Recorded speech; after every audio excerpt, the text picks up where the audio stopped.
துன்மார்க்கருடைய ஆலோசனையில் நடவாமலும் பாவிகளுடைய வழியில் நில்லாமலும் பரியாசக்காரர் உட்காரும் இடத்தில் உட்காராமலும் கர்த்தருடைய வேதத்தில் பிரியமாயிருந்து இரவும் பகலும் அவருடைய வேதத்தில் தியானமாயிருக்கிற மனுஷன் பாக்கியவான்.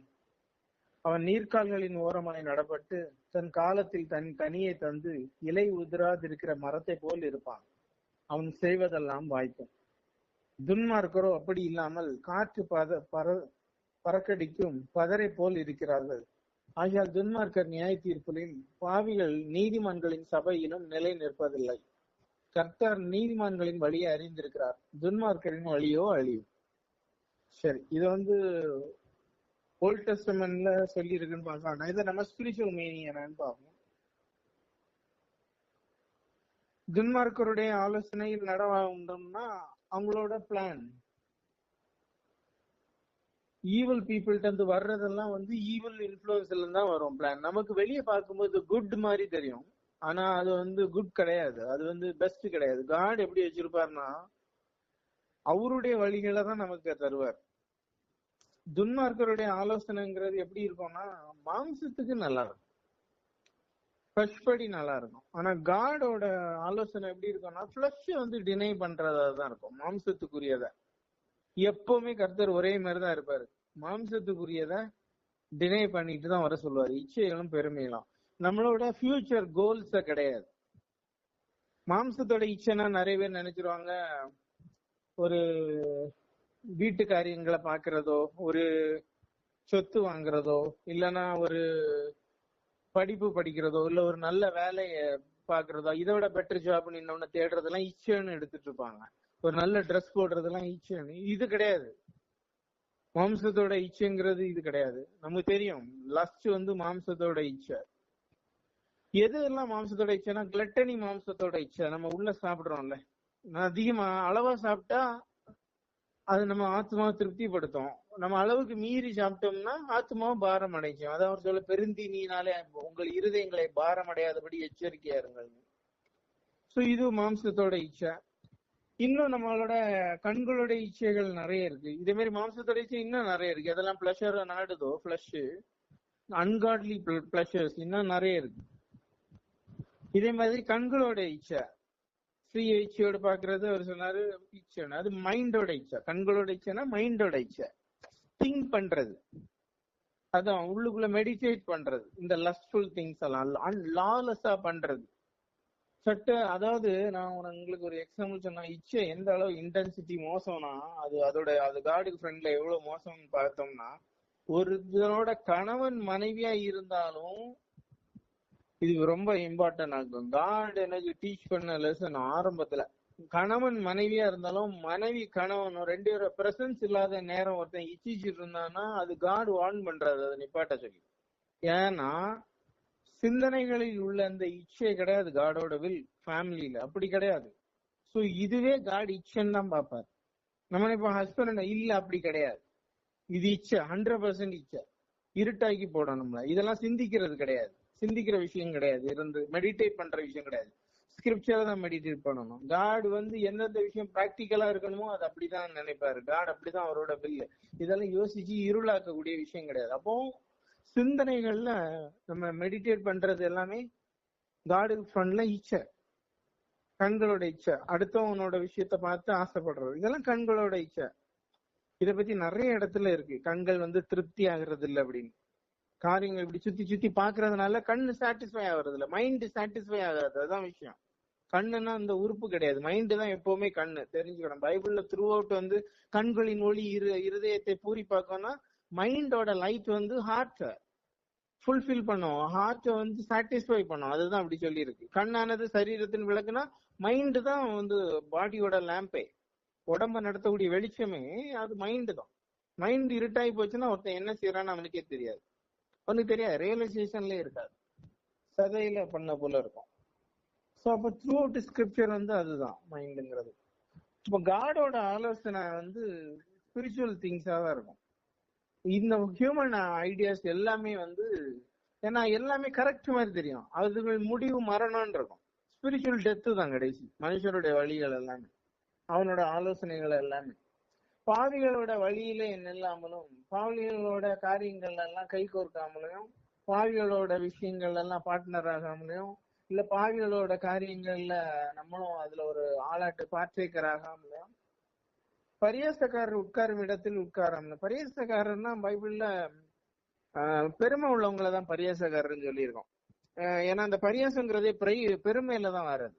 நம்ம பொதுவா ஒரு விஷயத்த பரியாசம் பண்றோம் அப்படிங்கிறது, இந்த பரியாசம் ஒண்ணு இந்த மார்க் பண்றங்கிற ஐடியால பேரோட ஒரு அளவு நல்லி, அதுவும் பெருமை தான். ஆனா பைபிள் எப்படி சொல்லிங்கன்னா, ப்ராவப்ஸ்ல இடும்புக்காரன் இந்த மாதிரிப்பட்டவன், அகங்காரம் உள்ளவன், இவனுக்கு பரியாசக்காரங்கிற மாதிரி பேரு அப்படின்னு இருக்கும். அப்போ அந்த மாதிரி ஆட்கள் தான் பரியாசக்காரங்க. பைபிள்ல நிறைய இடத்துல சொல்லியிருக்கோம் பரியாசக்காரங்களை பத்தி. பரியாசக்காரரே கேளுங்க அந்த மாதிரி எல்லாம் சொல்லி, ஒருத்தவங்களுக்கு விலைக்கு சொன்னா கூட நீங்க நான் சொல்றது நம்ப மாட்டீங்க அப்படின்னு.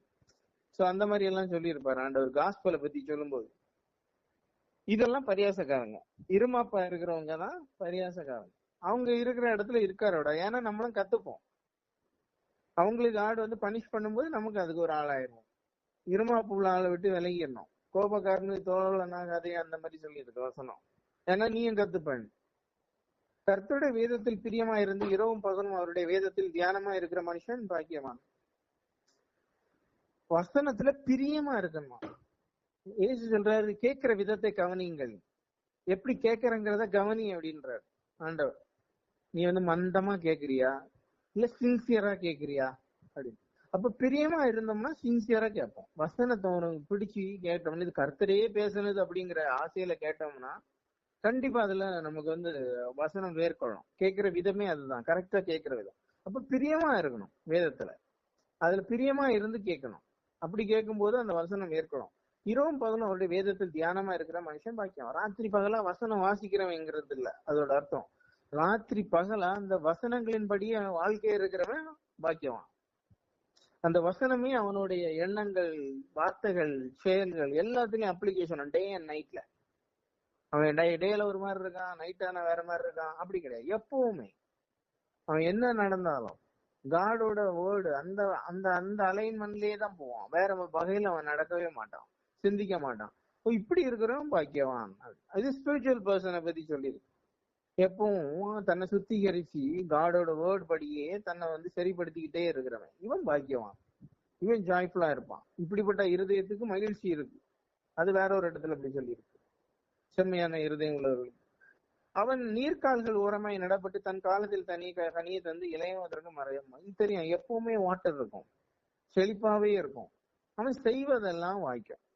ஏன் அவன் செய்வதெல்லாம் வாய்க்கம்னா, இவன் காடோட வில் படி செய்வான், காடோட வேர்டு படியே செய்வான். அதனால வாய்க்கும். ஏன்னா காடு தன்னை தடுக்க மாட்டார். அப்ப இவன் காடோட ஆக்டாவே இருக்கிறதுனால இவன் செய்யறதெல்லாம் நடக்கும். என்னென்ன பாசிபிலிட்டி, அதாவது காடோட வாக் பண்ணும்போது நமக்கு ரெண்டு ஆப்ஷன் இருந்தாலும், காடு இப்படி இதுவும் நீதி தான் அதுவும் நீதி தான் இருந்தாலும், நம்ம காடு அந்த டைம்ல ஒரு வில்லு இல்லாட்டியும் உடனே தடுப்பாரு. அது நீதி. அது நம்ம பார்வைக்கு இதுதான் எடுக்கணும் நம்ம போனாலும் கூட காடு ஏன்னா நம்ம நீதிக்கு தானே அப்படி போறோம். பாரோ எல்லாம் பார்க்கும்போது தெரியும், சாராளை கொண்டு வச்சிருப்பாப்புல, அந்த இன்னொரு ராஜாவும் அதே மாதிரி செய்வாப்புல. அந்த டைம்ல ராஜாக்கள் எல்லாம் இதெல்லாம் செய்வாங்க. அழகான மனைவி இருக்கிறவன கொண்டு போட்டுட்டு அவன் மனைவி எடுத்துட்டு போயிடுவாங்க. இப்படி எல்லாம் செஞ்சிருவாங்க. அப்ப ஆபிரகாம் என்னோட சகோதரி நீ சொல்லு அப்படின்னு பாப்பல, ஒரு பார்ஷியல் ட்ரூத்த சொல்லுவாப்புல, உண்மையிலே சகோதரி தான், மனைவிங்கிற அந்த உறவை மட்டும் சொல்லாத அப்படின்ற மாதிரி, என் உயிர் தப்பும்படி நீ இப்படி செய்ய அப்படின்றாப்புல. அப்போ இவங்க இந்த ஃபாரோ இவங்க எல்லாம் இப்படி கொண்டு போவாங்க. கொண்டு போயிட்டு காலத்துல இதெல்லாம் ஒரு காமன் கல்ச்சர். எப்படின்னா இந்த மாதிரி எடுத்துட்டு போயிருவாங்க. அப்போ ரைச்சியஸ் பீப்புள் காட சார்ந்தே இருப்பாங்க. காட் என்ன பண்ணாருன்னா, அந்த மனுஷனை கண்டிப்பேன்னு சொல்லுவாரு. அந்த ராஜாவை கனவுல சொல்லுவாரு, நீ கொண்டு போயிருக்கால அவன் மனைவி மித்து நீ சாகவே சாவாயின்றுவாரு. அப்போ அந்த மனுஷன் பயந்து சொல்லுவான், நான் நீதி உள்ள கரத்துல நான் செஞ்சேன், உத்தம இருதயத்தோட செஞ்சேன். அப்ப இதுல என்ன உத்தமம் இருக்குன்னா, ஆபிரகாம் என்ன சொல்லிப்பானே, என்னோட தங்கச்சி. அப்போ தங்கச்சியை கொண்டு போறது பாவம் இல்ல. சோ அந்த இருதயத்தோட தான் நான் செஞ்சேன். அப்ப காட் என்ன சொல்லாருன்னா, நீ உத்தம இருதயத்துல நீ செஞ்சான்னு எனக்கு தெரியும், அதனாலதான் நான் உன்னை தடுத்தேன், எனக்கு அகேன்ஸ்டா நீ பாவம் செய்யக்கூடாதுங்கிறதா தடுத்தேன் அப்படி. அப்ப நீதிமான்கள் எடுக்கிற எந்த வழியா இருந்தாலும், இல்ல நீதியில நடக்கணும்னு நம்ம எந்த வழியை எடுத்துக்கிட்டாலும், அதுல தப்பு இருந்தா காட் சொல்லிடுவாரு, நீ பாக்குற பார்வையில இல்ல, இது இப்படி இருக்கு. அந்த மனுஷனும் இல்லைன்னா பனிஷ் பண்ணிருப்பாரு, ரீசனே கொடுக்காம. அவர் அப்படி பண்ண மாட்டாரு. காட் ரீசன் கொடுப்பாரு. நீ நீதியோட தான் செய்தான்னு எனக்கு தெரியும், ஆனா நீ நினைக்கிற மாதிரி இது நீதி கிடையாது, அவன் வாண்டதை மறைச்சிட்டான் அப்படின்னு காட் அந்த மனுஷனை தப்பு வைக்கிறாரு. பாவம் செய்யாதபடி தப்பு வைக்கிறாரு, அவன் நீதின்னு நினைச்சு போனத இல்ல, அவரோட வில் இல்லாத விஷயத்த. இதே மாதிரி காட் நிறைய விஷயத்துல பண்ணிருப்பாரு, டேவிட்டோட காரியத்துல எல்லாத்துலயுமே. சத்ருக்கள் அந்த நேரம் முறியடிக்கிறது அவங்களுக்கு ஆண்டவர் சித்தமான சித்தம், ஆனா இப்ப போகாதான் பாரு. காட் அவன் போமான்னு கேட்டா வேண்டாம் பாரு. சோ காடோட வில் வந்து இப்படி இருக்கும், எப்படின்னா ரைச்சியஸ் பீப்புளோட அலைன் ஆயிருக்கும். நீதிமான்கள்லாம் அவரோட கரத்தோட ஆக்ட் அவங்க செய்வாங்க. அதெல்லாம் காடு விருப்பப்படுறத நீதிமான்கள் செய்வாங்க. யாரு செய்வாங்கன்னா அவரோட வசனங்கள்ல தியானம். ஒரு வாட்டி நீதிமானாக்கப்பட்ட உடனே அப்படி எல்லாம் நடந்துரும் கிடையாது, சிக்ஷைகளுக்கு உட்பட்டு நடப்பாங்க சிலர். அப்ப இதெல்லாம் எப்படி நடக்கும்னா, காட் வந்து அவரோட வேர்ட்ல ரிச்சா இருக்கிறவங்க, எப்படி நம்ம உடம்புல பிளட் இருக்கோ அதே மாதிரி ஸ்பிரிச்சுவல் பர்சனுக்குள்ள அவரோட வசனத்துல மெடிடேட்டிவா இருக்கிறவங்க, அந்த ஸ்கிரிப்சரையும் அவங்களோட மைண்ட் செட்டு, அந்த ஸ்கிரிப்சரையும் அவங்களோட பேச்சு, அந்த ஸ்கிரிப்சரையும் அவங்க லைஃப் ஸ்டைலா இருக்கும்போது அவங்க அப்படியே நடந்துப்பாங்க, காடோட வில் படியே நடப்பாங்க, காடோட ஆக்ட் படியே நடப்பாங்க. துன்மார்க்கரோ அப்படி இல்லாமல் காற்று பதறடிக்கும் பதரை போல் இருக்க, காத்து அடிச்சுட்டு சருகெல்லாம் கொண்டு போயிடும், அப்படி இருப்பாங்க. எப்படின்னா ஒரு பிரச்சனை ஒரு தொல்லைன்னு வரும்போது அவங்க அந்த லைஃபே டெவஸ்டேட்டட் ஆயிரும், அதோட அதுல அழிஞ்சு போவாங்க. இல்லைன்னா அதோட ரொம்ப எழும்பவே முடியாத நிலைமை பெறுவாங்க, அந்த இடத்துல இருக்கவே மாட்டாங்க. அப்ப இப்படிப்பட்ட ஆளை ஒன்றும் பண்ணவே முடியாது, அசைக்க முடியாது. அப்படிப்பட்ட ஆட்கள் வந்து பார்க்க நல்லாதான் இருப்பாங்க, அந்த நேரம் ஒரு பிரச்சனைன்னு வரும்போது அந்த ஆள் இருக்கவே மாட்டாங்க. ஒரு பெரிய அழிவு வரும்போது அந்த ஆள் அதுல தப்பவே மாட்டாங்க. ஆகியார் துன்மார்க்கர் நியாய தீர்ப்பிலும் பாவிகள் நீதிமான்களின் சபையிலும் நிலை நிற்பதில்லை. அவங்க வந்து நியாய தீர்ப்புலன்னா காட் வந்து ஜட்ஜ் பண்றாருல நீதிமான, இப்படி நட இப்படி நடன்னு, அதுலயும் அவன் இருக்க மாட்டான். பாவிகள் வந்து நீதிமான்கள் சபையிலயும் இருக்க மாட்டான், நீதிமான்களோட காங்கிரிகேஷன்ல அவங்களோட அந்த கூட்டத்துல பாவி இருக்க மாட்டான். கர்த்தர் நீதிமான்களின் வழியே அறிந்திருக்கிறார், ஏன்னா அவருடைய வழிதான் நீதிமான்களோட வழி. துன்மார்க்கரோட வழியும் அழியும். அதோட எண்ட் என்னன்னா, முதல்ல நல்லாதான் இருக்கும் எல்லாம் பிளஷரபிளா, ஆனா அதோட எண்ட் கண்டிப்பா வந்து அழிவு தான், டிஸ்ட்ரக்ஷன் தான். ஏன்னா ஆரம்பம் அவங்களுக்கு வந்து ரொம்ப என்ஜாய்மெண்டா இருக்கும் பாக்க, மாம்சத்துக்கு போற அவங்க மாம்சத்துல தொடங்குறதுனால அதோட எண்ட் வந்து ரொம்ப வருஷம் முடியும். 100% காடோட வில் எல்லாரோட லைஃப்லயும் பெரிய பெரிய ஆட்கள் கடைசி காலத்துல அவங்க வந்து காடை எட்டி பார்ப்பாங்க. நிறைய பேர் இப்படி ஒரு விஷயம் இருக்கா, அதுலயும் சில பேர் பெருமையா போவாங்க. வயசான காலத்துல நிறைய பேர் வந்து மனம் திரும்பி ஆண்டவருக்குள்ள வந்திருக்காங்க. ஆனா அந்த ஆப்பர்ச்சுனிட்டி எல்லாருக்குமா கிடைக்குமான்னு தெரியாது. நம்ம வாழ்நாள் ஒவ்வொருத்தருக்கும் என்னைக்கு முடியும்னு யாருக்குமே தெரியாது. காட் எல்லாருக்கும் அப்படி சொல்றது இல்ல, பைபிள்ல நிறைய பேரும் சொல்லியிருக்காரு, எல்லாருக்கும் அந்த மாதிரி அவரு சொல்றது கிடையாது, இந்த டைம் ஒண்ணு நான் எடுத்துருவேன் அப்படின்னு. சரி, நம்ம பிரேயர் பண்ணுவோமா? நீதி உள்ள நல்ல பிதாவே, கர்த்தராய் இயேசு கிறிஸ்துவின் பிதாவே, ஜீவனுள்ள தேவனே, உமது ஒரே பேரான குமாரனை, உமது நேச குமாரனை, உமது சாயலை தேவனை, நீர் உண்மையே நோக்கி பார்க்கும் பார்வையை, ஆண்டவரே உமது ஒரே ரூபத்தை நாங்கள் பிழைக்கும்படி அவரை சிலுவையில பலியாய் கொடுத்து அவ்வளவு சித்திரவதைக்கு நீர் உட்படுத்தி, ஆண்டவரே நாங்கள் உமக்கு முன்பு பிழைக்கும்படி நீர் அந்த உளவா எங்கள் மேல் அன்பு கூர்ந்தீர். ஆண்டவரே அந்த அன்புக்கெல்லாம் வச்சுக்கும் ஆண்டவர் நாங்கள் ஒரு காலமும் பாத்திரரல்ல, ஆனாலும் இயேசு கிறிஸ்துவின் ரத்தம் எங்கள் மேல் தெளிக்கப்பட்டதுனால, அவரால் நாங்கள் தெரிந்து கொள்ளப்பட்டதுனாலே, உம்மாலே முன் குறிக்கப்பட்டதுனாலே, ஜீவனுள்ள தேவனை உம்மாலே நாங்கள் அந்த தகுதியை பெற்றிருக்கோம். எங்களிலே ஜெனட்டிக்கலி எந்த தகுதியும் கிடையாது ஆண்டவரே. நாங்கள் பாவிகளாகவே பிறந்து ஆண்டவர் பாவிகளாகவே மறிச்சு தேவனுடைய நியாய தீர்ப்புக்கு நாங்கள் நிச்சயமாக அதுக்கு பாத்திரரா இருந்தோம். ஆனா நீர் உமது கிருபையினாலே அதுல இருந்து மீட்டு கிறிஸ்துவின் பாடுகள் எங்களிடம் நிறைவேறும்படி ஆண்டவரை நாங்கள் இந்த பூமிக்குரிய வாழ்க்கைக்கு மறிச்சு கிறிஸ்துவின் ஒளி உள்ள ஆண்டவரை ஆவிக்குரிய வாழ்க்கைக்கு, பரலோக வாழ்க்கை எங்களை தகுதிப்படுத்துகிறீர். அந்தபடி ஆண்டவரை எங்களில் உள்ள எல்லா குறைகளையும் மன்னிச்சு அதுல நாங்கள் ஸ்திரப்பட்டு நடக்கவும், ஆவியின் ஒளியிலே நாங்கள் நடந்து கொள்ளவும் உமது கிருபை உள்ள கரத்தினால் எங்களை காத்தருளும். ஒவ்வொரு நாளும் சூரியன் எப்படி பிரகாசிக்கிறதோ அந்தபடி உமது நீதியின் சூரியன் எங்கள் இருதயங்களில் பிரகாசிப்பதாக, அது ஒவ்வொரு நாளும் எங்களுக்கு சாட்சியாக இருப்பதாக, மிகுந்த சமாதானம் உண்டாவதாக. ஆண்டவரை சரீரத்தில் உள்ள எல்லா விதமான பலவீனங்களும் மாறுவதாக. சகோதரிக்காக ஜெபிக்கிற ஆண்டவரே, கிறிஸ்து இயேசுவின் ரத்தத்தை தெளிக்கிறேன், அந்த வியாதி விலகி போகட்டும், பலவீனங்களை மாற்றுங்க. மகளை உமது பலத்த கரத்தினாலே ஆசீர்வதிங்க. அந்த ஜெனட்டிக்கல் கர்ஸ் எல்லாம் பிரேக் பண்றேன், கிறிஸ்து இயேசுவின் நாமத்தினாலே பிரேக் பண்றேன். ஆண்டவரே பூமியில எல்லாவற்றிலும் வானத்திலும் பூமியிலும் சகலவற்றிலும் உயர்ந்த நாமமாகிய இயேசு கிறிஸ்துவின் நாமத்தினாலே தொடர்றேன். அது முற்றிலும் சுகமாகட்டும்.